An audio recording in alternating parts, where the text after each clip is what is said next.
1336-yil. Chig'atoy xonligi hududiga kiruvchi Kesh shahrida Barlos urug'ining beki Turag'ayeva Tekira xotunning o'g'li dunyoga keldi.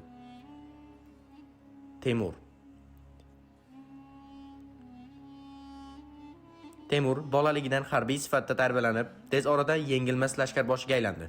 U dunyoning eng buyuk harbiy yetakchilaridan biri sifatida ismini tarixga oltin harflar bilan muhrladi.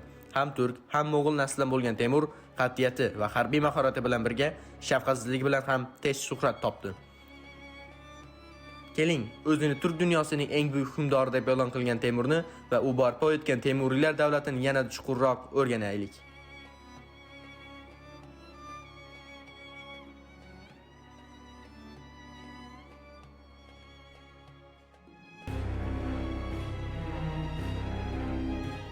Temur tug'ilgan davrda Chig'atoy xonligi ichki nizolar bilan kurashayotgan edi. Mamlakat boshqaruvi Chig'atoy naslidan bo'lgan amirlar qo'lida bo'lib, Temur esa Samarqandga hukmronlik qilgan Amir Qozg'on xizmatda edi. Bir jangda oyog'idan og'ir jarohat olganligi sababli unga Aksak Temur ma'nosidagi Temurlang deb aytiladigan bo'ldi. Ammo u bu nuqsonga qaramay, ot ustida yutgan buyuk g'alabalari bilan bu kamchiligini sharafga, hattoki unvonga aylantirdi. 14-asrning ikkinchi yarmida Maron Nahri hududida xonlar o'rtasidagi kurashlar avj olgan edi. Bu vaziyatdan foydalanib, Sharqiy Turkistonda hukmronlik qilgan Tug'luq Temurxon Maron Nahriga yurish qildi. O'sha davrda Temur ham Tug'luq Temurga sadoqat bildirib, uning xizmatiga kirdi va mukofot sifatida Kesh shahrining amirligi bilan taqdirlandi. Ko'p o'tmay, ya'ni ichki tartibsizliklar kuchaygach, Tug'luq Temur Maron Nahriga qaytib kelib, o'g'li Ilyos Xo'jani viloyat hokimi etib tayinladi. Temurni uning atabegi qildi. Ammo Ilyos Xo'janing zolimona siyosati Temurni ranjitdi va qaynukasi Amir Husayn bilan birga Xurosonga chiqib ketdi. Ko'p o'tmay, buyuk davlat barpo etish orzusi Temurni yana vataniga qaytishga undadi. Maron Nahrida mo'g'ullarning valiylar orqali uzoqdan boshqarib olib borishi kuchli bo'shliq tug'dirgan edi. Bu bo'shliq Temurga qulaylik yaratdi. U avval o'ziga sodiq sarkardalarni yig'ib oldi. So'ngra Amir Husayn bilan birlashib harakatga o'tdi.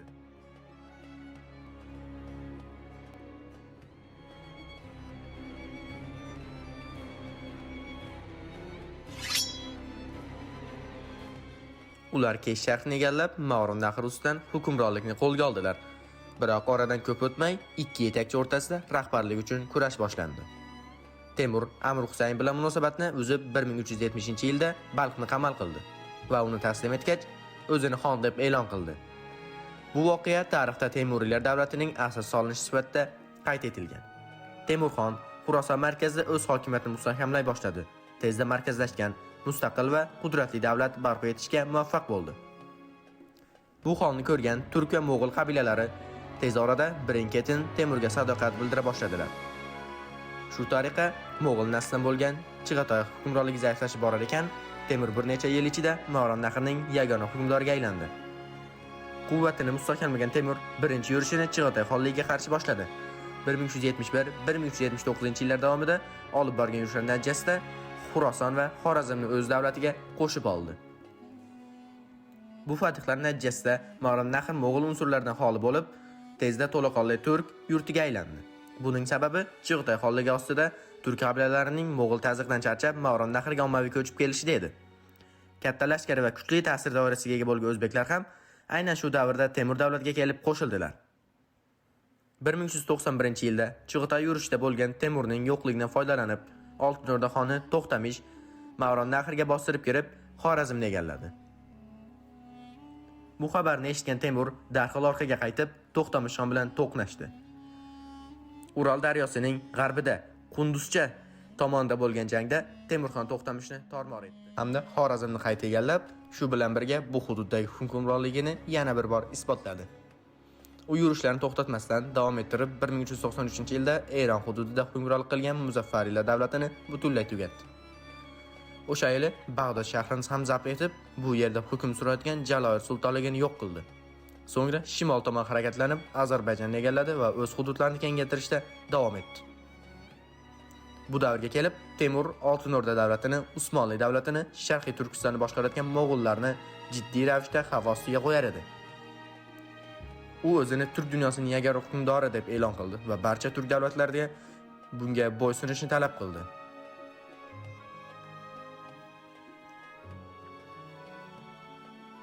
Shu paytda Moron nahridagi mag'lubiyatni hazm qila olmagan To'xtamishon Temurga qarshi hujum qilishdan to'xtamadi. Shu sababli Temur 1395-yilda Oltin O'rda ustiga yurishga majbur bo'ldi. Terik daryosi bo'yida bo'lgan jangda g'olib tomon Temur bo'ldi va og'ir zarba yegan Oltin O'rda davlati shu sanadan boshlab parchalanish jarayoniga kirib bordi. Kavkazdan keyin Temur 1398-yilda Hindistonga yurish boshladi. U Dehli shahrigacha bo'lgan hududlarni zabt etib, juda ko'p o'lja va urush fillarini qo'lga kiritdi. Dehlidan tortib Anadolugacha bo'lgan katta hudud Temur hukmronligi ostiga o'tgach, uning navbatdagi asosiy maqsadi Usmonli davlati edi. Saljuqiylar davlati qulagandan so'ng Anadolu yerlarida ko'plab kichik beyliklar paydo bo'lgan va bu hududda haqiqiy turk siyosiy birligi hali shakllanmagan edi. Temurning Usmonlilar ustiga yurish boshlaganini eshitgan va Usmonlilar tomonidan yerlar tortib olingan ko'plab Anadolu beylari Temurdan panoh topib, Boyazid olgan yerlarni qaytarib berishni talab qildilar. Shu paytda Bolqonlarda yurishda bo'lgan Yildirim Boyazidga Temur maktub yuborib, Usmonli davlatining o'z himoyasi ostiga kirishini so'radi. Ammo o'sha davrining Usmonli sultoni bu taklifni qat'iy rad etib, hatto Temurni ochiqchasiga haqorat qildi. Bu voqeadan so'ng Temur 1400-yilda Usmonlilar ustiga yurdi va Sivas shahrini qamal qilib, qisqa muddatda egalladi. Shundan keyin butun shaharni talon-taroj qildirdi va vayronaga aylantirdi. Shu yurish davomida mamluklar davlatida ichki tartibsizliklar boshlanganini eshitgan Temur yo'nalishni o'zgartirib, Halab, Xama va Shom shaharlarini o'z hukmronligiga qo'shdi. Temur lashkarining kuchi oldida mamluk qo'shinlari orqaga chekinar ekan, mahalliy aholi Temurning shafqatsiz usullariga mutlaqo himoyasiz qolib ketdi. Taxminan 50 ming erkak va ayol qul sifatida olib ketildi. Shahar hunarmandlarining katta qismi Samarqandga ko'chirildi va taxminan 20 ming kishi qatl qilinib, ularning bosh suyaklaridan minora qurildi.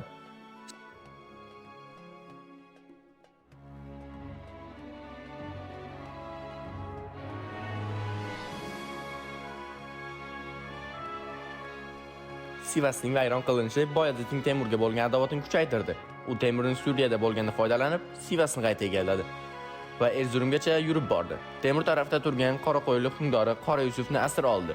Temur Suriyada ekan, ushbu voqeani eshitib Boyazidga yana maktub yubordi va uning hukmronligini tan olishini, Qora Yusuf topshirishini, endi unga qarshi hujum qilmas kafolati berishini, bir shahzodasini Garosfotda jo'natishini va Anadolu beylari yerlarini egalariga qaytarishini talab qildi. Boyazid bu talablarni ochiqchasiga rad etdi va Temurni yana bir bor tahdid qildi. Shundan so'ng Temur Usmonlilar ustiga yurish uchun 140 ming kishilik ulkan lashkar tayyorladi.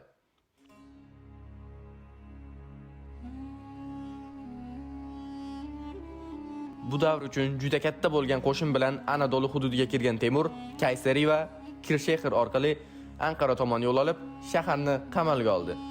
Edirnedan yo'lga chiqqan Boyazid ham taxminan 70 ming kishilik qo'shin bilan Anqara tomon ilgarilay boshladi.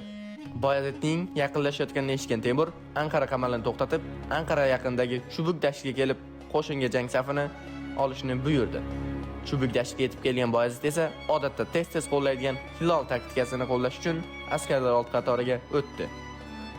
1402-yil 28-iyul tongida Boyazid o'ziga bo'ysunuvchi azoblar bilan birga Butazor va o'tloqli tekisligi orqali hujum boshlab, Anqara jangini boshladi. Ammo past bo'yli daraxtlar va butazorlar Boyazidning harakatini sekinlashtirdi. Bu esa birinchi qatordagi qo'shinlarning hujumga o'tishdan oldin yuzaga kelgan jiddiy to'siq bo'ldi. Temur esa jang maydonini oldindan puxta o'rganib chiqqani uchun qo'shinlarni ancha qulay joylarga joylashtirgan edi.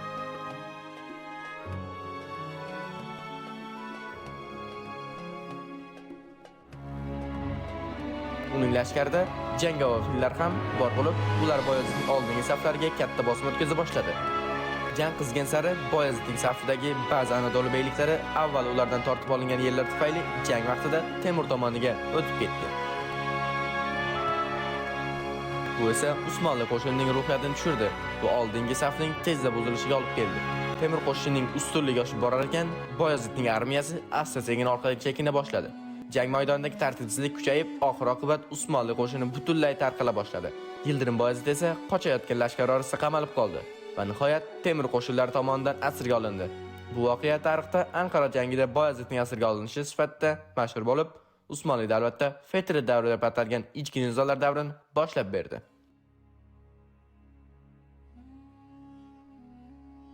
Balqonlardagi fathlar to'xtatildi. Anadoludagi yerlarning katta qismi yo'qotildi va Yildirim Boyazidning o'g'illari o'rtasida taxt uchun kurash boshlandi. Qisqasi, Anadoludagi turklar birligi chuqur larzaga uchradi. Jangning g'olib bo'lgan Temur Anadoludagi beyliklari Usmonli davlatini o'ziga bo'ysundirgandan so'ng Yildirim Boyazidning o'g'illaridan Shahzoda Mustafoni ham yoniga olib, poytaxt Samarqandga qaytdi. Temur uchun endi yagona maqsad turklarning eng qadimgi dushmani bo'lgan Xitoy edi. 1405-yilda uzoq davom etadigan Xitoy yurishi uchun tayyorgarliklar boshlandi. Ammo Temur bu yirik safar uchun eng katta orzusi deb ta'riflagan bu safarga chiqmasdan turib 69 yoshda kutilmaganda vafot etdi. U vafot etgan paytda davlatning chegaralari Dehlidan Bursaga, Arab yarim orolidan Irtish daryosigacha cho'zilgan ulkan hududni qamrab olgan edi. Temur xonning o'limi bilan barcha turk davlatlarida bo'lgan kabi Temur davlatida ham taxt uchun kurashlar boshlandi. Temur vafotidan oldin nabirasi Pir Muhammadni voris qilib tayinlangan bo'lsa-da, o'g'illari Mironshoh va Shohrux Pir Muhammadning hukmronligini tan olmadi va taxtni egallash uchun kurash boshlashdi. Bu kurashlar natijasida bir hukmdor atrofida birlashmagan taxt bo'linib ketdi. Asosiy voris Pir Muhammad Eronda, Mironshoh Bag'dod va Ozarbayjonda, Shohrux esa Xorazmda, yana bir nabirasi Muhammad esa Samarqandda taxtga chiqdi. Vorislardagi bu nizolar Temur davlatini yagona markazlashgan hokimiyatdan chiqarib, bo'lingan va bir-biri bilan urushayotgan boshqaruvlarga ajratdi. Natijada Temurning 34 yil davomida olib borgan kurashlari va erishgan yutuqlari o'g'illari hamda nabiralar tomonidan isrof qilina boshlandi. Vorislardan biri bo'lgan Shohrux Xorazmdagi hukmronligini saqlab qolgan yagona voris bo'ldi va shu bilan birga buyuk Temur davlatining mavjudligini eng uzoq davom ettirgan voris ham bo'ldi. Shohrux qisqa vaqt ichida boshqa vorislar boshqarayotgan hududlarning katta qismini yana o'z hukmronligi ostiga birlashtirib, qayta tikladi. Ammo bu birlik tiklanishgacha Temur davrida egallagan keng hududlar eski ega davlatlar tomonidan hujumlarga uchradi. Bu hujumlar natijasida Qoraqo'ylilar va Oqqo'ylilar Sharqiy Anadoluni hamda Bag'dodni, Mamluklar Suriya hududini, Hindlar esa Dehlini Temur davlatdan qaytarib oldi. Shuningdek, Temur davlatga xavf bo'lgan o'zbeklar shimoliy chegaraga joylashdi. Shu bilan birga Usmonli davlati Anadoludagi beyliklarni yana yo'q qilib, butun Anadoluga hukmronlik qildi. Bir tomondan Chig'atoy mo'g'ullar ham tobora kuchayib borar va bu Temuriylar davlati uchun muhim tahdidga aylana boshlagan edi.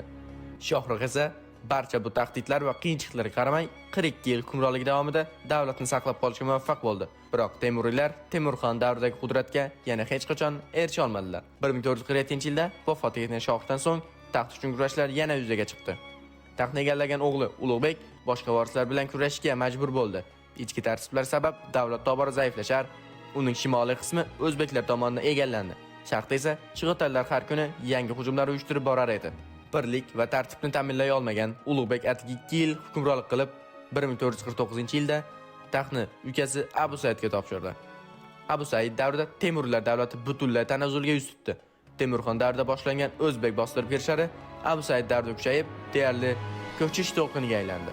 Keyingi inqirozda Marun nahriga joylashgan o'zbeklar zaiflashgan Temuriylar davlatida siyosiy ta'sirini kuchaytira boshladilar.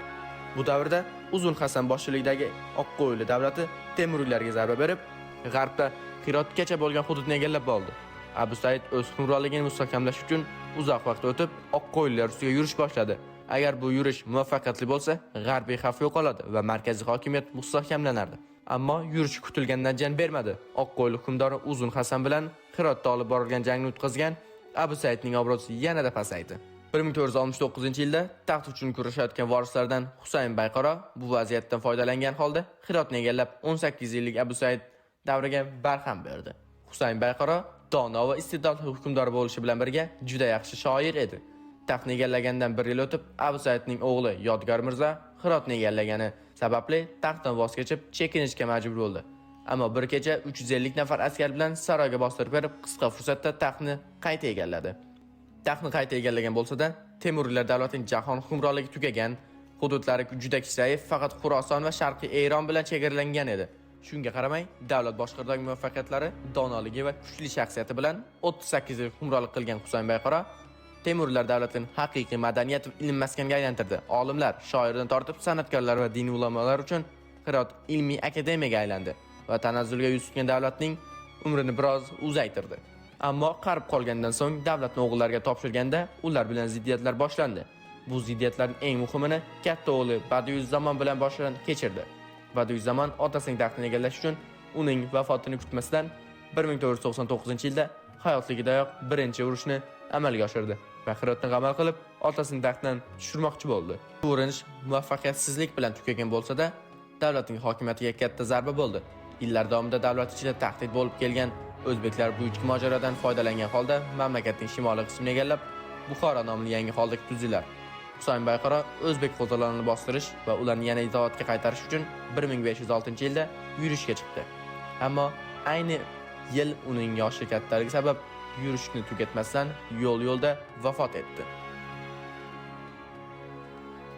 Taxtga katta o'g'li Badiüzzaman o'tganda ukasi Bobur bilan kuchlarini birlashtirib, yarim qolgan o'zbek yurishini tamomlamoqchi bo'ldilar. Ammo bu safar ham muvaffaqiyatga erisha olmadilar. G'arbda esa paydo bo'lgan Safforiylar tahdidini ham bartaraf eta olmadilar. Natijada keyingi yil o'zbeklar Hirotni egallab, qolgan hududlar Safforiylar tomonidan bosib olindi. Shu bilan Temurlar davlati 1507-yilda tarix sahnasidan butunlay yo'qoldi.